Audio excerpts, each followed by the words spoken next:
I do appreciate how all of you manage to be these like international individuals, you know? Like y'all care about things that are happening in the world, and you consume all this media that is not yours. You don't have to if you don't want to, right? Like I know that we're right there and we're very loud about it, but if you wanted to put the Sony XM4s on, you could, you know? But y'all keep up with your politics and our politics. We don't even do that. It's pretty wild. Like I'm sure y'all have seen Mitch McConnell freezing up. If you don't know who Mitch McConnell is, he is the leader of the Republican Party in the States. He's the full-time leader of the Republicans in the Senate, and he's a part-time mime.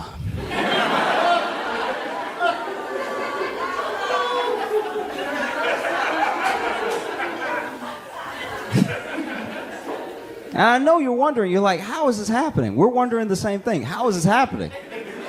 How is this? This is crazy. He's not by himself. Biden's hella old. Trump is hella old. You know, Dianne Feinstein's hella old. We just keep letting older and older people stay in power, and we don't even really know why. I think that mainly there's something to be said for like how fearful Americans are. And so if there's anyone that can offer us any form of stability, we'll take it from them, you know?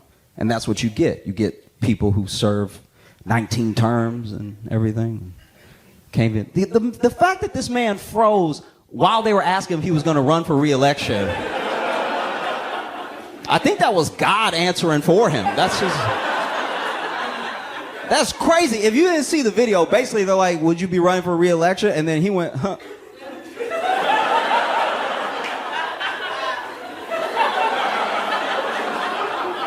He looked, for a split second, he looked just like Jim from The Office. He was like...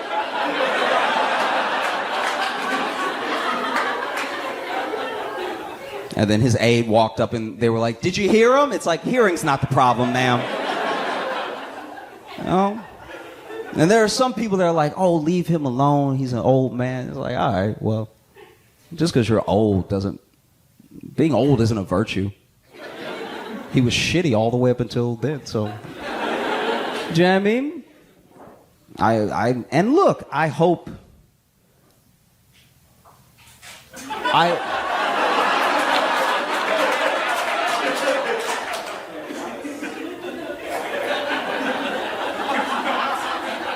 How do I word this?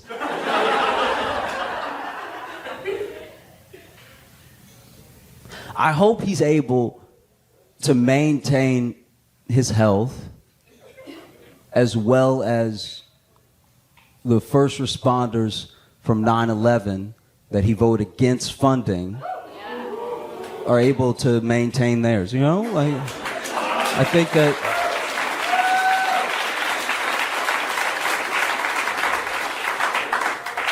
it's weird. It's an odd thing. It's every time he freezes, he looks like he looks like he's seeing. It looks like he's seeing all the black people he ever tried to stop from voting. Like it's like they're just in the room with him. He's like, huh.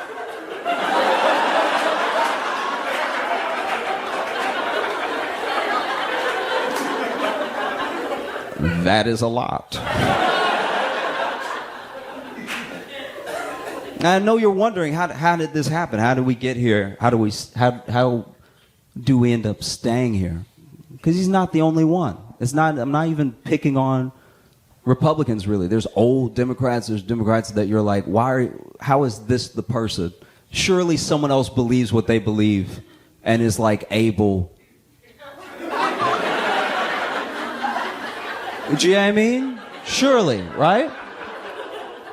And I don't think that the U.S. is just a fearful country. I think that we have this reputation. They talk about how baseball is the great American pastime, but it's not. It isn't. the great American pastime is arguing. We love to argue so much, a lot of people want to redo the Civil War. Like, that's how much we love to argue. And it's not about the candidate. There's nothing so special about McConnell. There's nothing so special about Biden or Trump that they keep being in the position that they're in. It's that we like to argue so much that we do not pay attention until it's too late, right? It doesn't matter, Biden, Trump, whatever. Throw all that stuff out there. You could put one party's candidate as a tomato and one party's candidate as a potato, and we'll still have it out. As dumb as that is, we would still be like, well, I do like potatoes, though. You know? But we don't know. We're very unsure as a group of people, you know? You watch I'm sure it's terrifying for y'all, because y'all are so close. Like this, you as Canadians must feel how I felt when I lived next door to a drug dealer.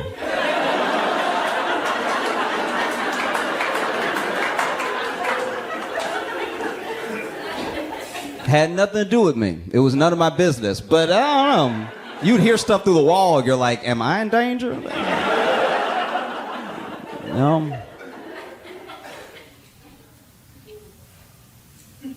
Like, you even watch from afar the shootings that we have, the school shootings that we have. And it's genuinely terrifying. It's terrifying for us, you know? And so many of them happen that there's no keeping up. Like, just within, a week of each other, there was a shooting, there was a hate crime, and then there was a shooting at a school. And you wonder, like, how is this sustainable? Is it possible for it to be sustainable? You know? You take a country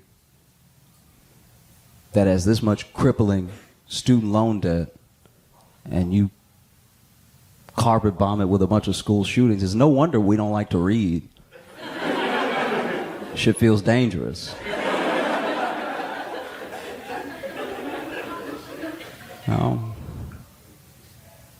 That's my thing. It's like, I think it's going to change how future generations even talk about school, because there's just so many. It's not this like uncommon occurrence. And like, they don't all make international news, because thank God not 13 kids aren't dying every time, but it's, you know, it is happening. It makes me wonder if 30 years from now, there's going to be a kid who turns to another kid. It's like, hey, him over there, he cold-blooded, got ice in his veins. Be like, what? Him? Yeah, him. What'd he do? It's like, he got a PhD.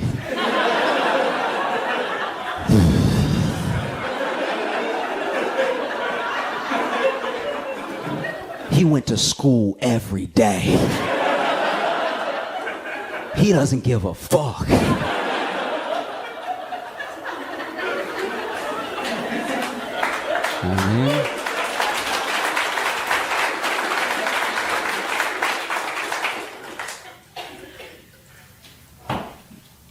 I've been trying to make more friends. This is the thing. When you are young and you have a lot of friends, you think that you're good at making friends. But there's a chance that you're not. There's a chance that these friends are just from convenience and proximity, right? Because then when you get older, when you become an adult, you see how hard it is to make friends, you know? It's hard, whether you're trying to date someone or make a friend, it's incredibly difficult to walk up to someone and make something out of thin air. Because that's what you're doing when you're building relationships. And we're not always receptive to it, you know? We think that we're good at making friends. We think we want more friends, but sometimes it's not the day. I got too much on my mind. Or don't talk to me here. Or it's impossible to know. Huh? Like if somebody rolled up to you right now like, damn, man, I like your glasses. I like your hat. What you doing later? You'd be like, get the fuck away from me. I don't know if it's drugs you taking or drugs you need to be taking, but get away from me. I've been trying to make friends. I've been trying to make friends at the gym. Because that way I'll have a spotter, so I won't gym alone. If you don't know what a spotter is a friend who lets you believe in yourself too much.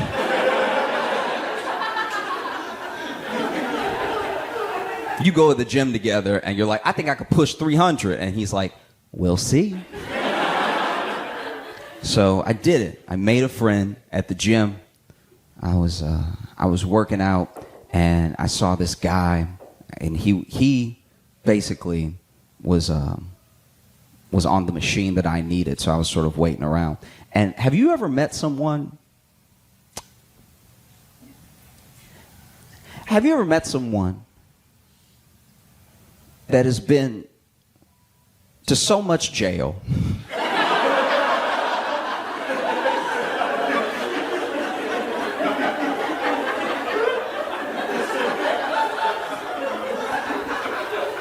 they've been to so much jail that they are from jail? Do you know what I'm saying? Like you might be from Toronto, right? You might be from Vancouver. This man was from jail, okay? And you know he was from jail because he was like working out and he was barking in between reps. Like he was like, arr, arr, arr, arr. It's like, okay. And he noticed me sort of lurking around waiting for him to be done on the machine, and he saw me. He was like, you trying to get on this one? I was like, oh, maybe. If that's okay with you. And he's like, let's take turns. I'm like, okay, cool.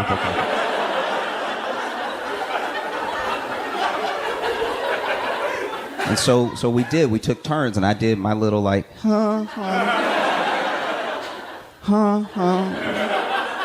he did his like, you know what I mean? And then for whatever reason, we just kept working out together. I was like, what workout are you doing? And he told me, and so we took turns for the rest of the time that we were at the gym, and we decided to be gym buddies. And I appreciate this about him. I really do appreciate this. That he did this, that he said this to me, you know, because we exchanged numbers and everything. And before I was about to leave, he was like, look, I got something to tell you. And I was like, oh, what is it? And he was like, I did a little time.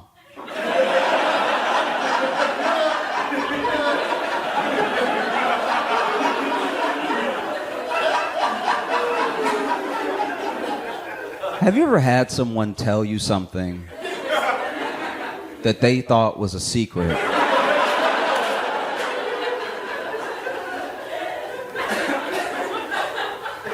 But was so painfully obvious, you had to act surprised to not feel rude.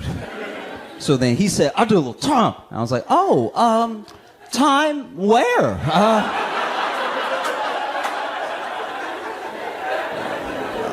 Time like abroad?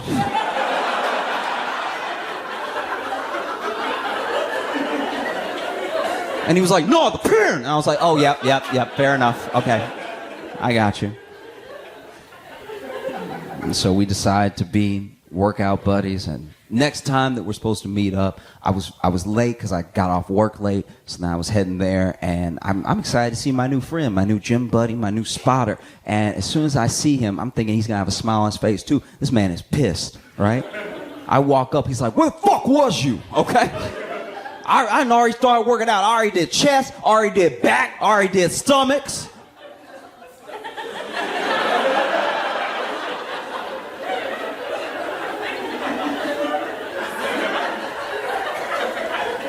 I was like, do you mean abs? And he's like, that's what I said, nigga, stomachs. I was like, yep, you're right. Apples and oranges.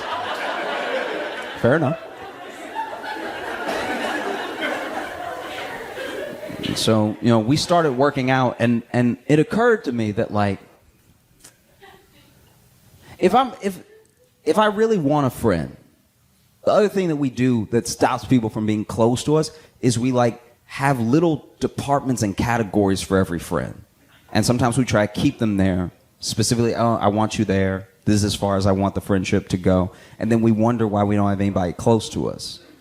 Because we didn't give at least everyone the chance to maybe be that close person to us. So I was like, if I'm going to be friends with this dude, I got to be his real friend, not just a gym buddy, his real friend, right? Because this is just a personal thing. I'm not trying to put this on anybody, but I genuinely believe that if someone does a crime and they go to jail and then they get out, it should be done.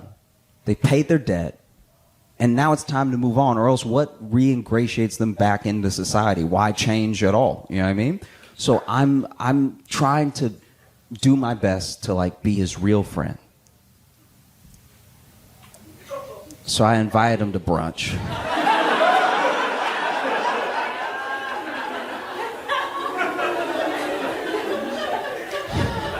And Saturday comes, right?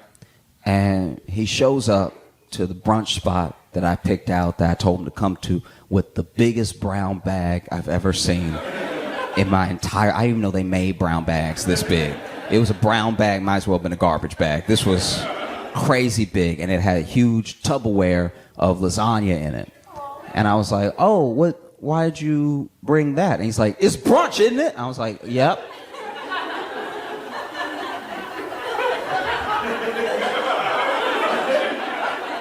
But that's why we're here at the brunch restaurant. Like, you didn't have to bring any brunch with you because all the brunch is inside. I didn't know.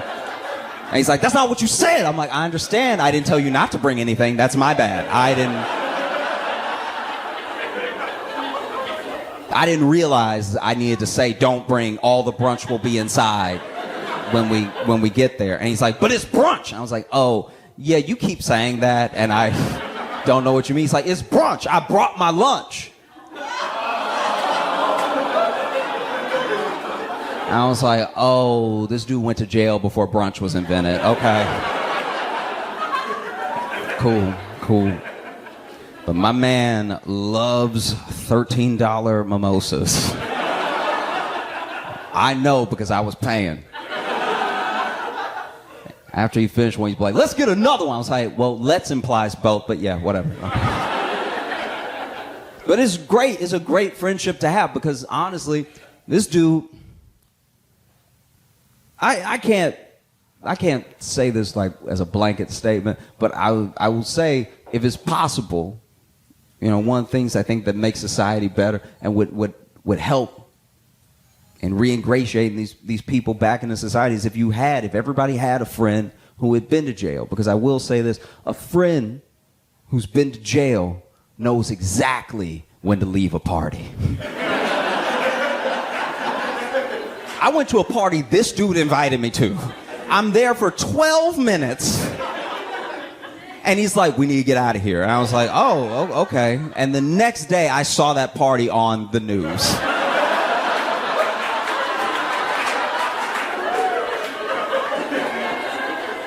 I was like, wow, he could smell it coming. Hey, everybody, we're at Helium Comedy Club in Portland, Oregon. Logan went and got a novelty soda for us to try. So we're going to have some, see what it's like before I go up. Oh, okay. Went with red. That's... Okay. Ooh, yeah. Oh, this blood. This blood. This was either blood or kidneys. Or kidneys? This stink. Oh, wait, no, this does stink. Bro, my ears ring. Okay, you alright? Make some noise for Josh Johnson!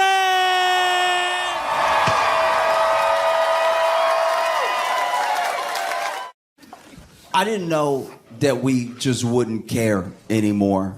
I thought it's weird sometimes, as much news as I read and I watch, that sometimes there's a thing that you think just in your head. Maybe it's because of what matters to you. You're like, oh, this is going to be huge.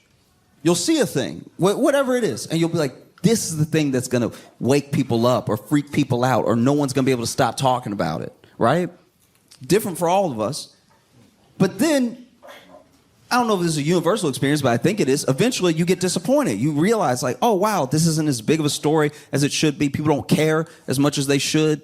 like everyone's moved on even though the thing isn't resolved. That's wild. And I didn't know that we would just stop caring about the drones that are flying over Jersey. Like that seems like a big deal, and we just sort of let it go. Right? They still up there. Like I guess they don't need batteries because they are still. It's wild. There are drones that were flying over Jersey, and they're loud. They're very high up, but they are so loud that people compare them to helicopters. And they've been flying over Jersey for a while now. And we all kind of thought, okay, they'll tell us what that is eventually. Someone will know. Someone has to know. Because at first people thought it was kids. And then when they said that the drones were like 6 feet wide, they were like, maybe they're rich kids. Maybe it's like... And then people... and then people start coming up with theories because it was so loud, it was so disruptive, it's over like residential areas, it was so random and everything that people asked the government. The government came out and they were like, don't worry about it.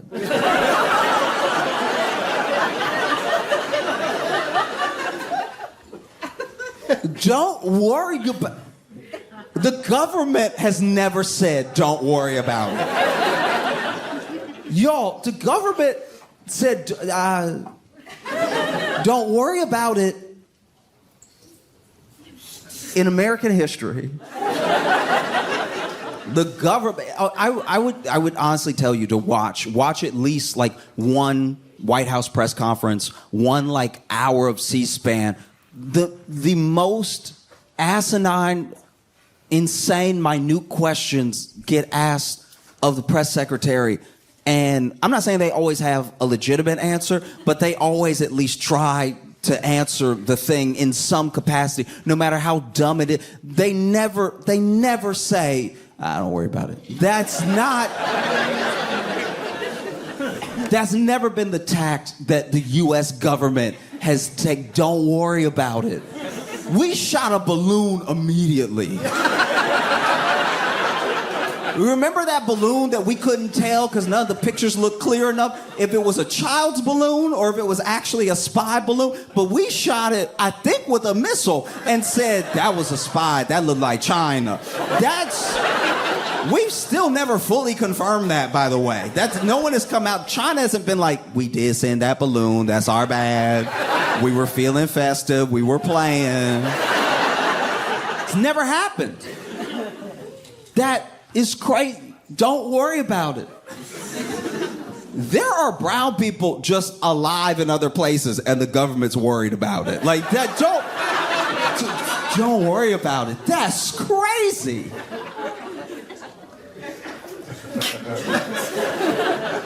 So then people started to come up with their own theories, People started to be like, I don't know. I mean, I think it's a foreign entity.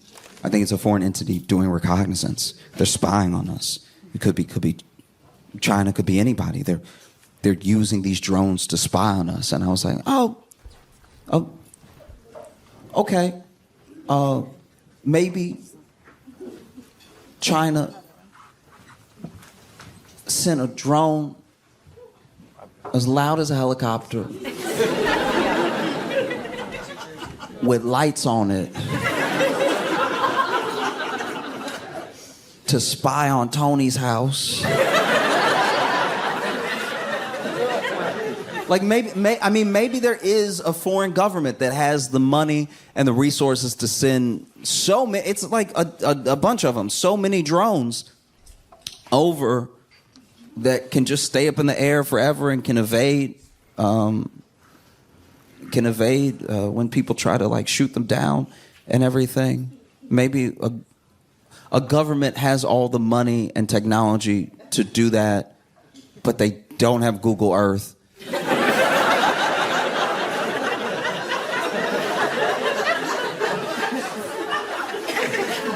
Maybe.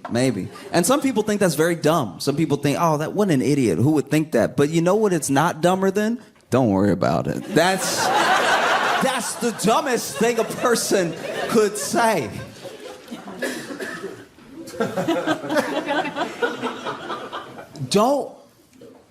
I want to make sure we all understand it. Don't worry about it. Y'all, I am so scared the government is out of money. Don't worry about it is the most broke parent thing to say.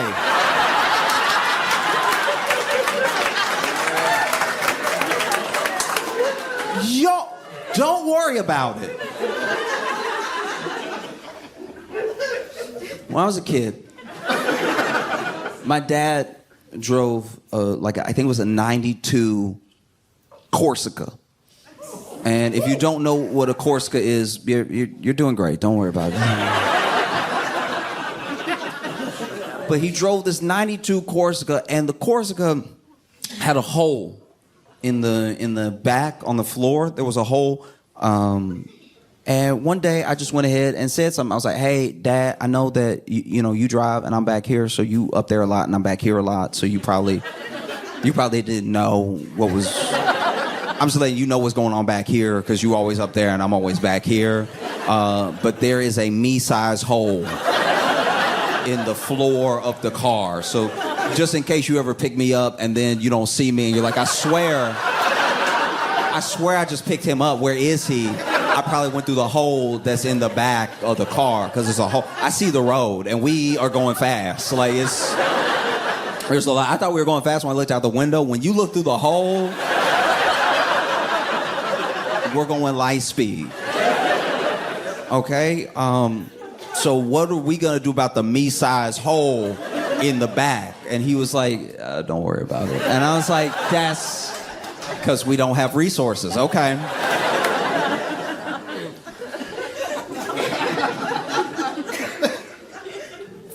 I had a babysitter one time that was making me some dinner, and I don't know.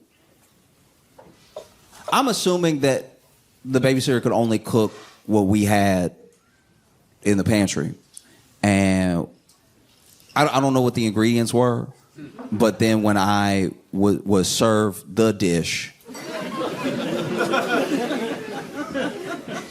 You ever had something where you're like, should this be on a plate or in a bowl?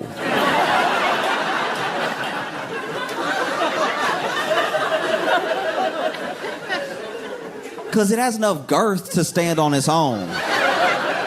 But it's soupy enough to need some collection, to need some guidance as a dish on where to be,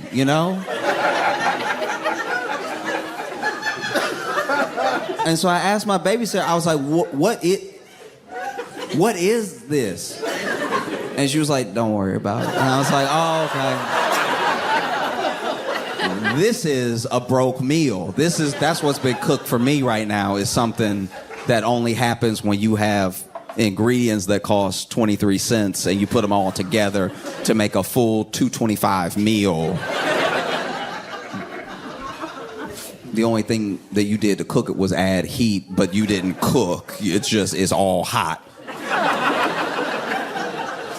Broke ingredients together on a plate that should be a bowl.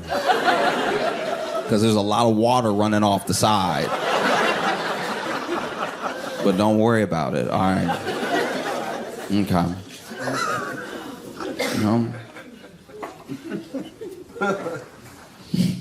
I remember one time my shoulder was popping a lot. It was like just pop, and I was like kind of a gangly kid to begin with. So I don't know what I did, but it was just popping all the time. And I was like, "Hey, Dad, my shoulder is can you hear it? It's popping a lot. It's like popcorn. It's like it's going a lot. Does this ever happen to you?" And he was like, "No." I was like, "Should we go to a doctor or something? Because I just want to know, is it bad? It doesn't hurt, but it is popping a lot. It's moving.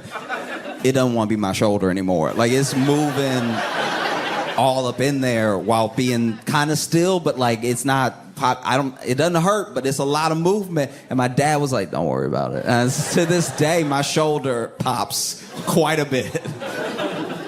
So when the government tells you don't worry about it, it makes you worry about that specific thing. There are some people that think it's aliens.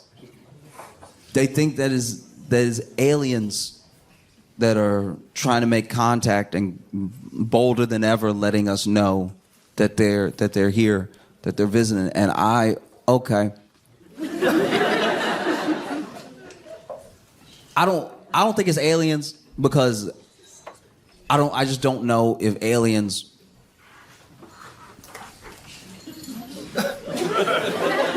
I'm really not being disparaging when I say this. I'm just being honest. If you cross dimensions, I don't know if Jersey would be the first stop. And that's...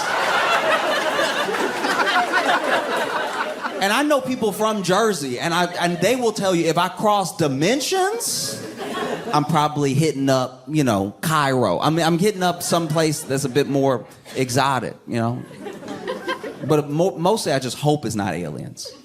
I hope that it's not aliens because we as humans, this isn't the time to visit us. Like this is, do you know what I mean? Like we're not putting our best foot forward as humanity to get visitors right now. Do you know what I mean? Like aliens coming to see us now would be the equivalent of me coming to see you at 4 a.m. It's like you're just not at your best. You like kind of have morning breath, but kind of not. Like it's bad. No, I don't think aliens would. If aliens are gonna come, they should have done it either 30 years ago or 100 years from now. I think that humanity is not.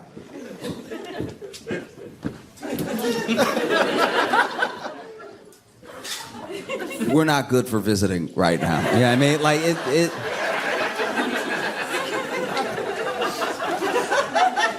mainly because we're the only species. Every other species of everything on the planet, every other species of animal is doing their best to evolve.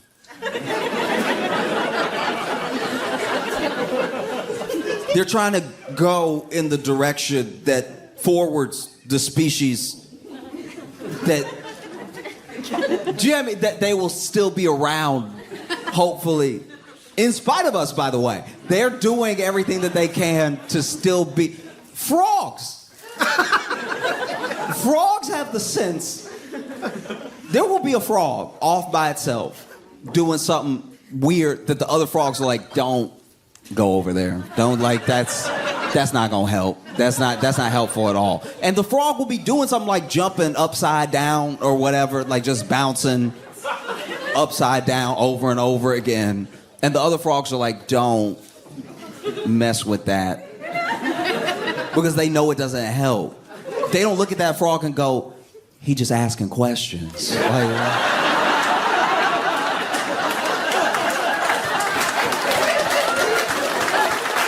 you know what I mean? Like he a free thinker. That's what that is. That's why he jumping upside down. Why y'all all jumping right side up like some sheep frogs? Why don't you start bouncing upside down for no reason? See if that doesn't do something to your mind. No. They're like, that's not gonna be helpful. And let's all just kind of get that out of the gene pool as best as possible. No, we're not serious at all. It's painful. Genuine. And I'm not just talking about like Americans, by the way. Like we're so self-referential sometimes that it's like any critique of humanity sometimes sounds like I'm just critiquing the. I'm talking about people, all of us, planet Earth, all of us. We're not doing the things that would take to make a better world for us. You know, everywhere you go, it's happening. I don't know if you was seen it. It was in Peru. In Peru, there was a drug bust. There was a drug bust where the national police raided this drug house, and who knows if it was like a crack house or a drug warehouse or a kingpin's lair or whatever, but it's where the drugs were. And the head cop, top cop that's leading the charge, leading the raid, led the raid dressed as the Grinch.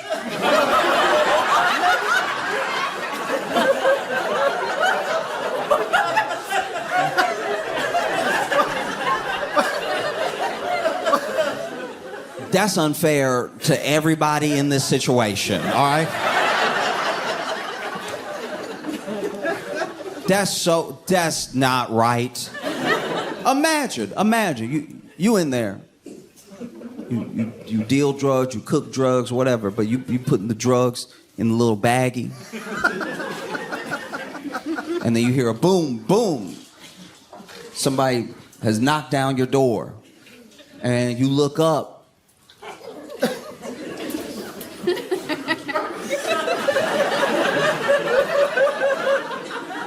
And it's the Grinch. And you think to yourself, actually, you know what? Actually, I do have a sinus infection. No, I do have a sinus infection. I have a sinus infection, and I've been blowing my nose all day, and I've been, like, taking the Mucinex and everything, but, like, I have a sinus infection, and then, you know, my nose has been a little runny, too, and then when it's runny, you don't want to gross out your coworkers and everything, and so you do a little, and I must have what we making, because that's the only way that it makes sense that the Grinch and the police are here together at the same time. I must have accidentally did what we doing in here to be seeing the Grinch and the police at the same time. Because he didn't just run up in there as the Grinch. This dude, he had the battering ram. And then he goes in. After they break down the door, he goes in and then dropped the battering ram too. Unarmed, just came in character like the great. This man came in high knees, just.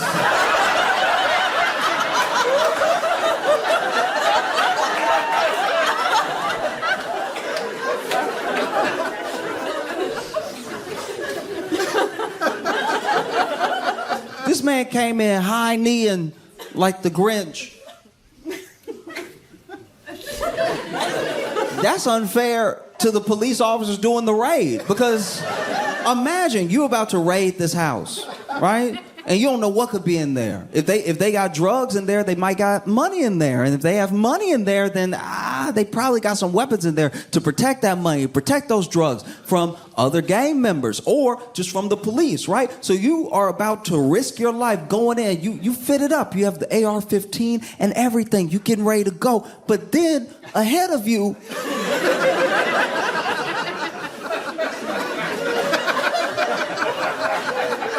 your leader is going in dressed like the Grinch. And then he battered the door down and run in. You got to run after him and make sure not to accidentally shoot him while he over here high kneeing in front of everybody, moving all crazy.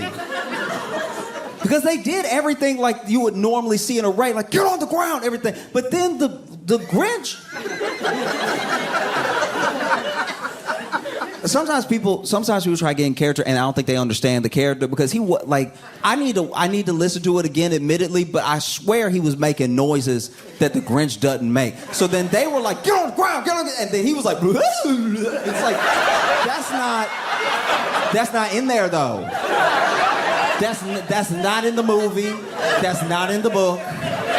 What is that? That's not, you're not even speaking Spanish or anything. Just it's like, in what work? Because you can tell, even as they getting arrested, they're like, but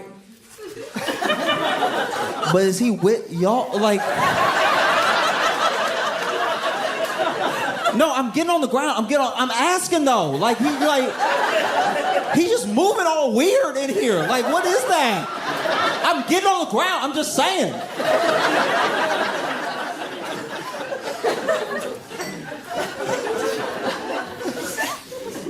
You know, you see a country like Peru. I don't know the drug laws. I don't know the sentences that crimes like that carry, but I can tell you honestly right now that they subjected those people to cruel and unusual punishment because they caught them, right? And then I think the three main ones, they made them take their mug shot with the Grinch. And it's like...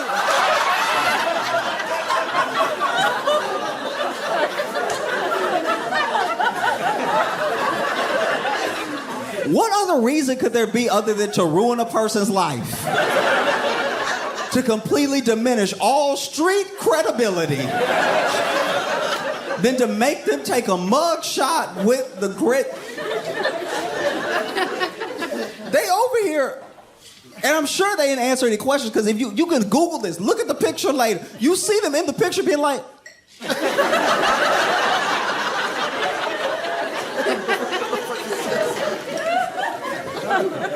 Like, why he over here? Like, the police never take a picture with us. It's three of them lined up, holding. And then the Grinch over here taking poses.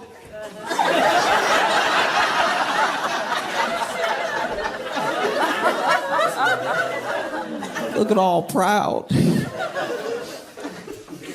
Because it seems very dangerous to like go in there, batter and ram, and run up in there as the Grinch, but maybe it's not. Maybe he knew that if you run up in there as the Grinch, people so confused that they don't fire right away. They literally like...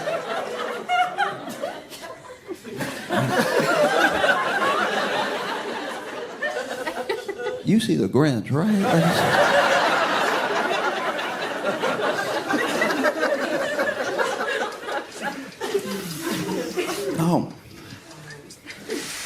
No, we're not a serious people.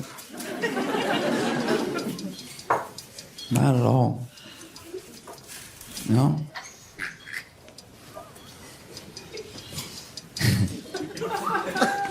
It's okay. I've been very excited to come back to Portland because I came here in February for some shows, and normally when you do comedy, you go places like once a year, because usually when you go somewhere, the place you went to is like, that's enough.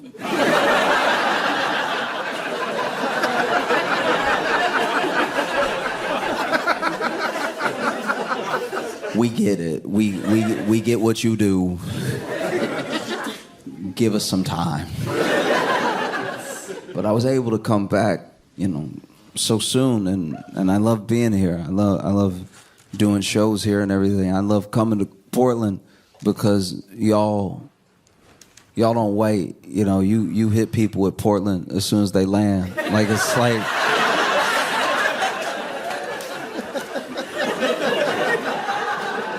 I landed in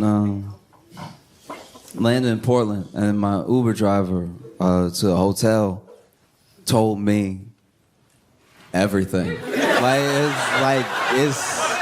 It's the whole backstory. It was a lot. Okay, so off top, right? So he basically was in a relationship, then married, and is now divorced from apparently the devil. And so then... So him and Satan, they still share a child, a cat, and a timeshare. And sharing all these three things with Lucifer has really made it difficult. It's made his life very hard. And I was listening to all of the woes of each thing, like the child, the cat, the timeshare, and I was like, oh, okay, well, if I'm being honest, you only really gotta love like 2 of those. You know what I mean? Like, you know what I mean? Like the timeshare. The whole point of a timeshare is that sometimes you're there and sometimes you're not. So like, just be there when the devil's not there, and then let the devil have it sometimes, because that was always what was gonna happen. The cat. Look. I know you love the cat, and the cat loves you, and Satan's in the way, but. I promise you, if you get a cat that look like that cat, it'll be like having that cat. I can almost guarantee. I'm not saying every cat is the same. I'm just saying that a lot of cats, when he described the cat to me, he was like, oh, she likes to cuddle sometimes, and she sleeps most of the day, and I was like, that's cat. If you can get one that look just like her, you'll feel like she there. You don't even have to clone her. That is a cat up and down. That's everything you just described is everything I've ever known a cat to do. So, little standoffish sometimes, likes to sleep a lot, climbs a little bit. Yep, you have a cat, sir. No need to share custody on this one. Just get an extra cat, and then that way, if you have 2 cats, actually, you know what y'all need to do? Y'all need to reverse parent trap this thing. You get a cat that look exactly like that cat, and you put them in a room together, and then you just shake the door a little bit, and then when you open the door, you each just grab a cat, and I guarantee you, it'll be like having that cat, right? And then it's like a Schrodinger's cat, because you won't know if the cat is the cat or if the cat is your cat. And you can just enjoy life with your cat that's yours in your head or not. Who knows? No one cares. The cat won't care. I guarantee you, the cat does not care. This whole custody battle over the cat, sometimes it's at your place, sometimes it's at hell with Satan. That whole thing is nothing to the cat. The cat is like, I'm a nap regardless, right? The child, yes, that is rough, to be fair. That is very rough. You share a child with someone that you can't stand, and if anything, I think that y'all should probably really figure out your differences, because you seem to have so much anger, and from the story that you're telling me, the devil also has a lot of burning fire, anger towards you, and I don't know. I mean, the opposite of love isn't hate, it's indifference. If you really didn't care, you would know that you've fully fallen out of love with this person, but because you still have so much passion involved, you should really check in on that, because that's something that you got to be careful, because what if in all that passion maybe y'all rekindle a little bit because you care so much, and then what if you accidentally just in a fit of passion y'all make another kid? That would be like the cat thing but worse, because the cat thing is a solution. 2 kids with someone that you hate is a big problem. That's double the problem, right? And so then, I guess he wasn't really trying to hear what I was saying, but I only said any of that stuff because I was like, if you tell me your whole life, I thought that you would want some notes on what was going on. I didn't think that you would tell me your whole life and then just be expecting me to. You might as well talk to yourself when you're in the car alone. If you don't expect me to respond to any of it, so then I just laid it all out for him the way that I saw it, Go ahead and let the devil share your timeshare and everything. Go ahead and get another cat. Make sure you figure out the problem so that you can raise this child in a healthy environment. And I don't know if I rubbed him the wrong way or something, but he was like, hey, we've been here. You can get out at any point. And to be fair,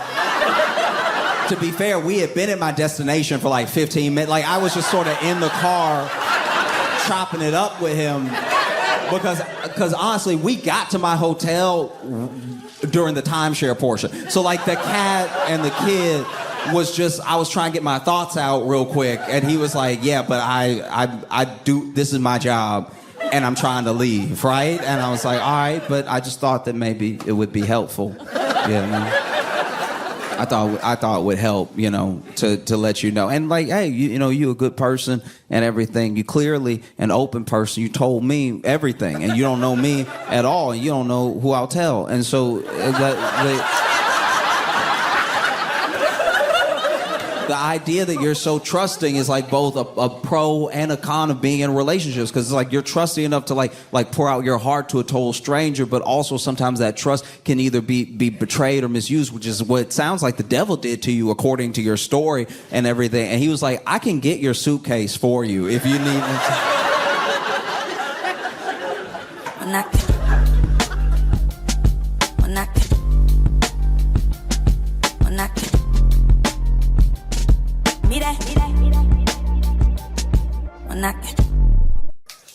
You know him. You came here to see him. Y'all go crazy. Josh Johnson is here, everybody.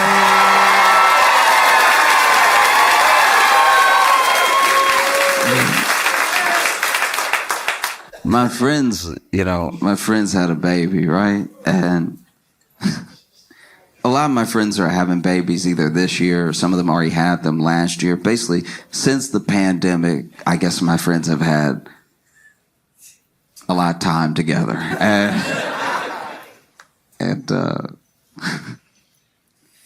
Okay. Basically, I met one of my friend's babies, and I could tell that I was the baby's, like, first black person. Like, I could tell. It was just so apparent. It was like, as soon as we looked at each other, he was like, he went through all of the emotions at one time. Like, because when they rolled him over and he looked at me, he was like, oh.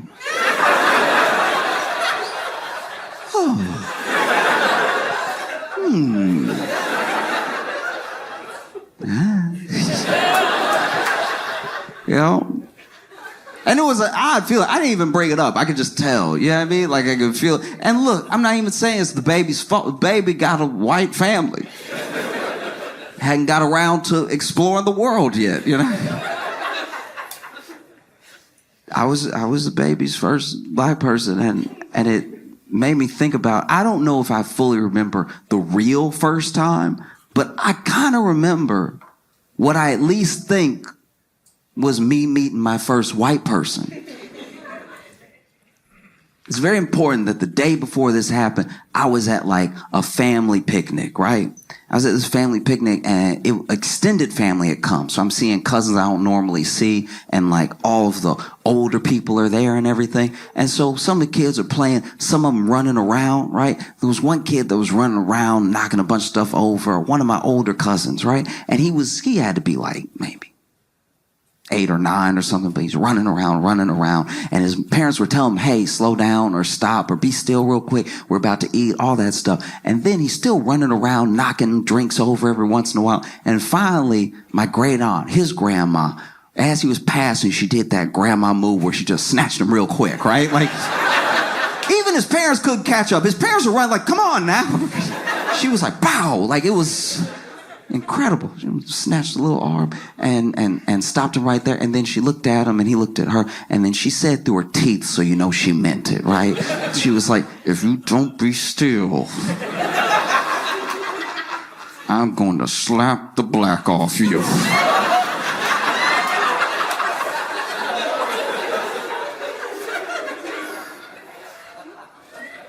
So the next day,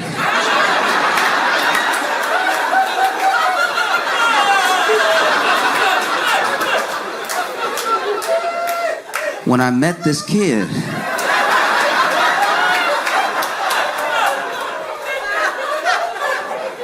all I could think was, it can happen.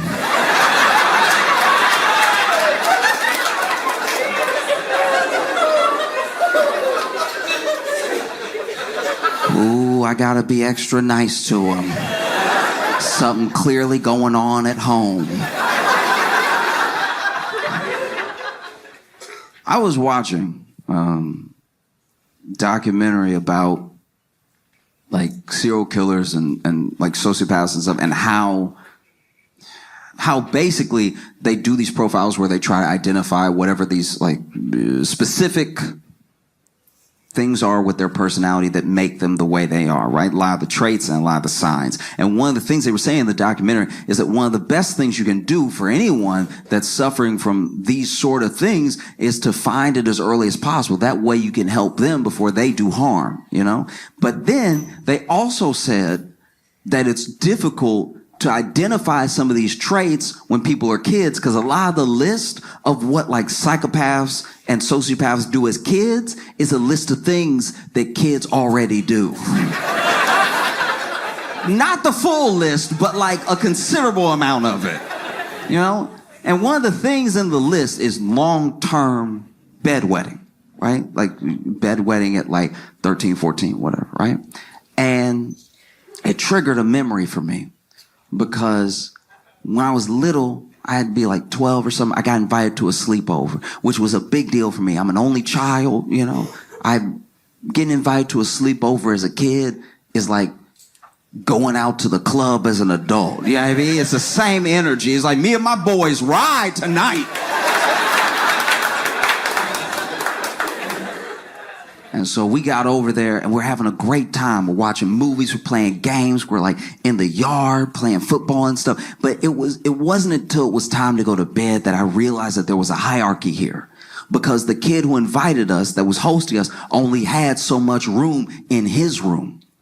So his closest friend stayed in his room with him. And the rest of us stayed in the living room, right? And his parents made these little bulgy, like blankets and stacks of quilts and stuff for us to sleep on and everything. And I know it shouldn't have been a big deal to me because we had been playing all day.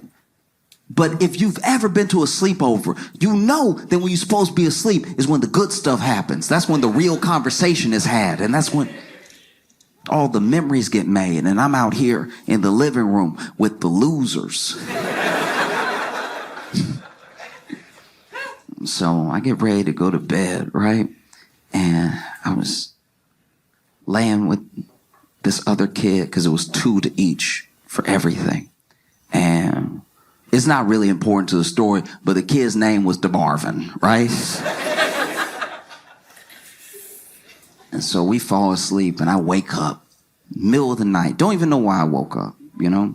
And I notice when I wake up that just like the side of my leg and the side of my elbow are wet. And so I look over and DeMarvin not there, but his whole spot is wet. And I sat up, and as I sat up, I looked up and DeMarvin was sitting across from me watching me sleep. That's strike one, all right? Any child who watches you sleep, that should be on the list right there. And not only is he watching me sleep, he got his legs crossed. That's strike two. How you gonna sit there and cross your legs and watch somebody sleep like a villain? He's watching me sleep, has his legs crossed, and when I sit up, you ever so scared you assume you're not awake? It was so freaky to just see him there already staring at me. I was like, I'm tripping. I need to go back to bed. This kid looks at me, legs crossed, and goes, Joshua? That's strike three. Full name? Full name. We're both kids. Full name? You're the devil. This kid looks at me and goes, Joshua, I've wet the bed.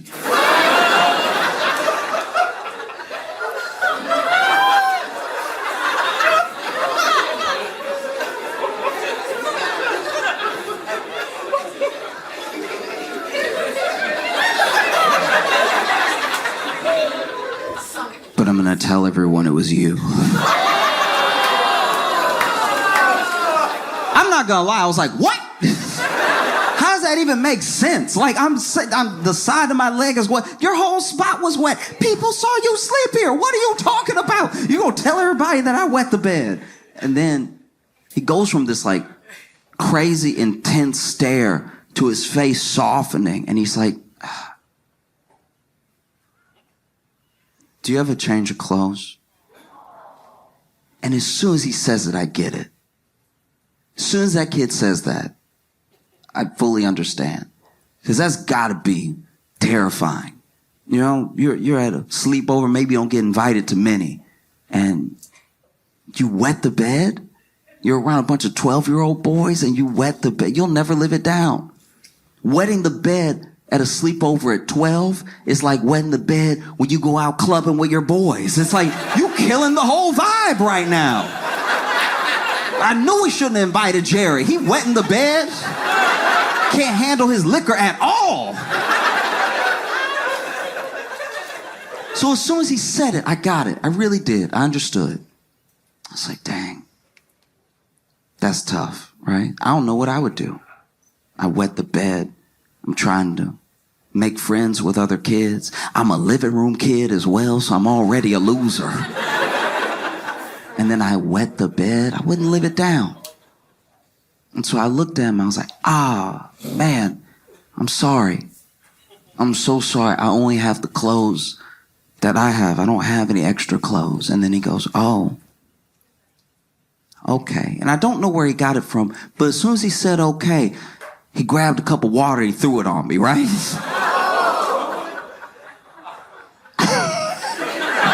And as soon as he threw the water on my crotch, I was like, ow, what's wrong with you? And the first kid woke up and DeMarvin was like, Josh wet the bed. And this is my thing.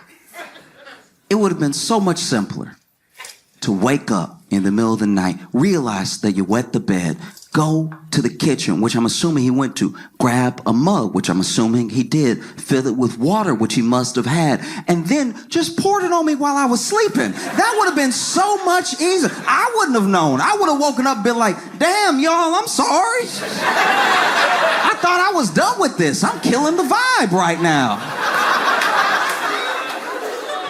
It's so much more insane to wake up, realize you wet the bed, sit across from me, wait for me to wake up, staring at me the whole time, crossing your legs, saying my full name, telling me your plan, and then throwing water on me. I don't know where DeMarvin is now. I'm assuming that he's alive and well.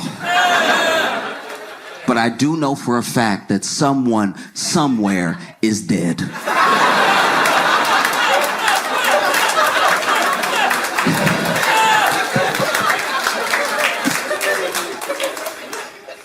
My other friends had kids in like 2022, 2023 and stuff. So then their kids are like at that age where they're like over a year old.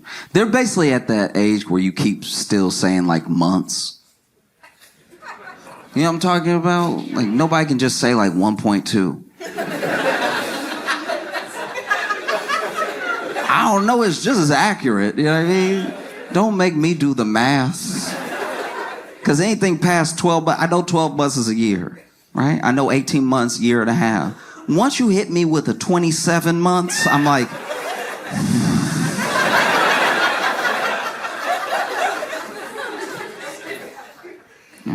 And so their baby is 16 months. 1.6.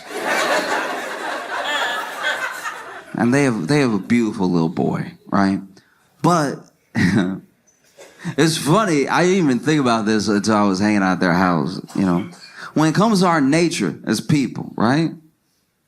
We have the id, we have the ego, we have the superego, right? The id is like your lowest form. It's the impulsive part of your brain that is repulsed by pain. It's excited by pleasure, seeks it at all costs, right? The superego is your judgment. It's sort of your higher self in a way. It's how you weigh and balance some of your actions. A lot of religions attribute it to like the God in us trying to tell us what's right and wrong morally.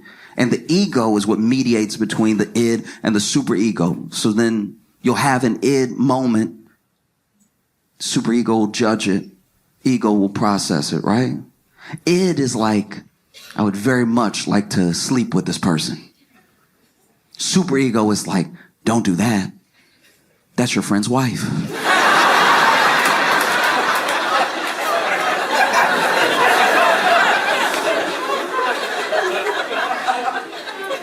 And then ego is like, but she's so hot. Didn't say this was all going to be a good person, right? But it's interesting being around babies, because babies are all like cave person. They're all it. They're not weighing anything yet. It's just, I would like to do that. I'd like to not do that. They're not thinking about the bigger picture, right? There was one point where my friend sat her baby down in his little seat, right? And she laid her coffee on the counter, right? And then she had to go grab something else. And as soon as she laid the coffee down on the counter, the baby looked at the coffee. And you could tell, and I don't know why I do this, but I always give babies in my head, I always give them deep voices when they're thinking, right? Because I saw the baby look at the cup and was like, the coffee is in the cup. But what if it wasn't?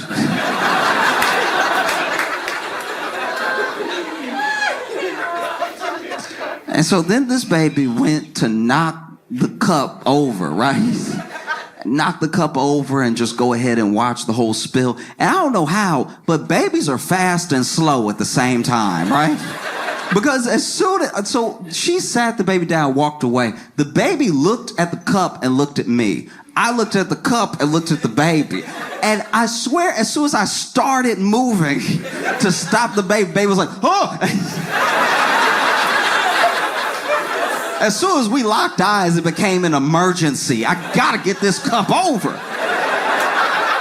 I have full legs. I was running at this baby. I was running at the baby to stop him from knocking off the coffee so hard that I was scared I wouldn't stop. I was scared I was gonna take out the coffee and the baby, right? But I'm trying to make my way across the room and the baby just, oh! And right as he slapped the cup of coffee over, I got to him and I pulled him up and away from the coffee, and he was just looking at me. Like looking me in my eyes, you know? And he didn't say anything, but you could tell he was thinking, I win.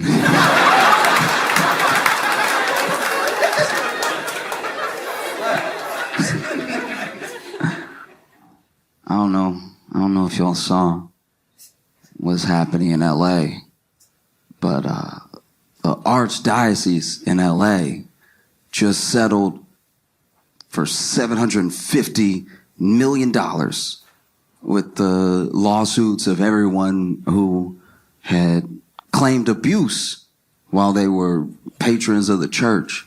$750 million. I think $800 million when you count in some other stuff. That brings the Catholic Church's total payout to $1.5 billion.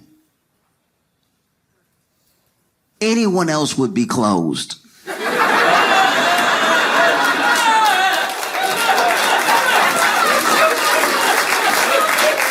That's so much money. $1.5 billion that you had. You had $1 billion to pay out with. That's crazy, you know? There's no other company I could really think of that could do that much harm and be able to afford the payout. You know? You'd have to be like a gun manufacturer or something.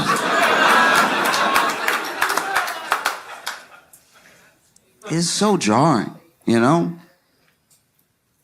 I think that's what really bothers me about it. It's like there's the payout. And anytime someone has to pay, even if it hurts a little to pay, if they had the money, it feels like less justice because they had it. You know, you gotta make them pay a number that they genuinely don't know. I don't know if we can do. Good, that's exactly how much I want. You know, $1.5 billion worth of damage that you also admit you did. You know? This isn't like hush money. This is a settlement where everybody knows what happened and everybody knows how you handled it. You know? That's so jarring And it makes you, how can that not affect your faith? You know what I mean? You went to this place. This is supposed to be the safest place in the world. This is supposed to be the place where you like lay down every burden, not pick up extra. Do you know what I mean? I don't even know where you go from here. It's beyond PR. You can't be like, but we also donate a lot to... I don't know if I want you around anybody right now. That's my thing. I don't even just care about the money. I'm glad that they had to pay, and I'm glad that, survivors are getting something for all those years of trauma, all those years of therapy, all those years of like trying to navigate the world, and people looking at you like it must be you. If you're dealing with something all day, it does not escape your mind, and you can't even hold down a job because the way that people are around you affects everything that you do. I'm glad that they have something in return from that, because you can't undo what's been done, right? But like who's in jail? Is anybody in jail?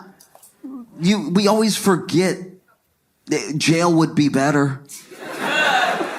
Do you know what I mean? I'm sure that that's what they want, but it takes so long to get justice. Half of the monsters are like dead. And then the other half are like still alive, but then there's like statute of limitations, which I don't know. I don't fully understand statute of limitations, because I understand that it's constitutional to have a fair and speedy trial, right? But we don't seem to do that either. You know what I mean? Like if Young Thug's trial can last 75 years, why can't you be like, you too? Get over here. I know it was a long time ago. Doesn't change the fact that you did it. That's what's so painful about it too, because then it affects you whether you know it or not, whether you're like Christian, Catholic, whatever. You try to tell somebody about Jesus and they're like, oh, I've heard. Do you know what I mean?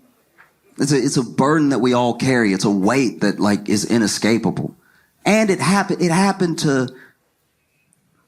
In a way, it happened to all of us. Obviously not in direct enough of a way that I'm like claiming some victimhood or anything, but it also, you yourself might trust this person that you find out is a monster, which then makes you question everything this person said to you. Maybe they didn't do anything to you, but they did something so horrific to someone else that you're like, how can that person that did those things be right about what happens when you die? Like, I know the two seem like they don't have anything to do with each other, but they are so directly related, because this person is basically telling you the keys to a good life, the keys to being a good person, and the keys to salvation. And then you realize that they were dangling those keys over someone else to keep their silence, right? That's too heavy,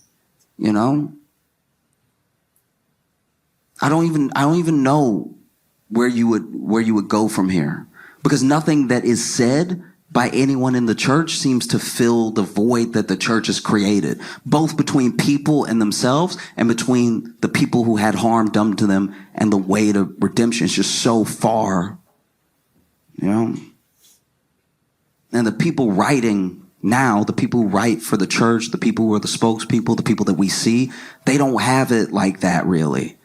Like they're like when they say their words, it doesn't hit like the Bible hit. There's no thous that can bridge the gap that's been created, right? There's no ye's that make me feel better.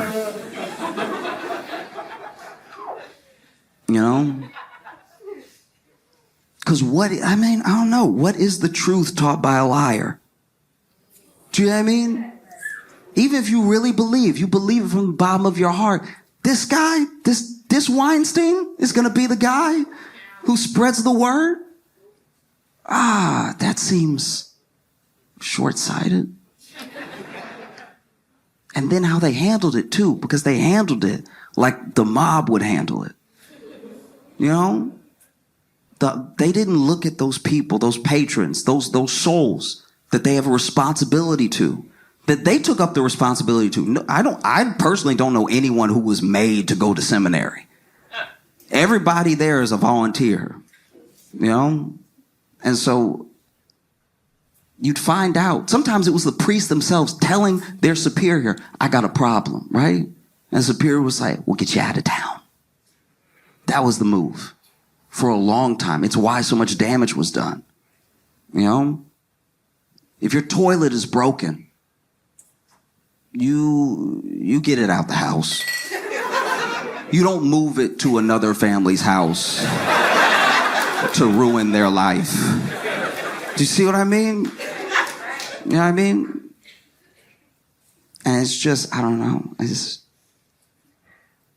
I know I kind of like land on this thing a lot. And so I'm doing the point a disservice, you know? Because a part of me hopes against hope that I don't care how it happens. I want everything that those priests were teaching to be real, right? I want it to be the truth.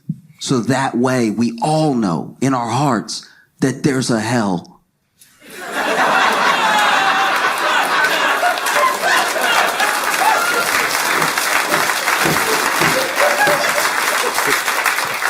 And I know that's like way more fire and brimstone. That's not like the uplifting message or anything, but I don't know. I just feel like it would be nice.